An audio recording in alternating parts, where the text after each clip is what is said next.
কি অদ্ভুত, তাই না? আমাকে দেখে তোমার প্রথম প্রেমের অনুভূতি হয়নি, আবার আমি তোমার শেষ প্রেমও নই। আমি ছিলাম শুধু মাঝখানে আটকে থাকা এক গল্প।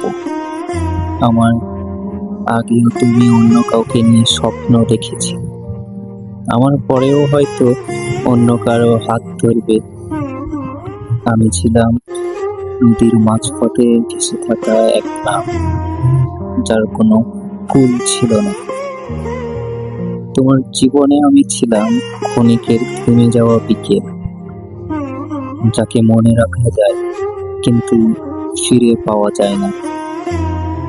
একদিন তুমি অন্য কারোর সাথে ঘর বাঁধবে, নতুন স্বপ্ন ভরবে তোমার চার দেয়াল, আর আমি দূর থেকে সবকিছু দেখবো নীরবে। ধীরে ধীরে ভেঙে যাব শব্দহীন ধ্বংস।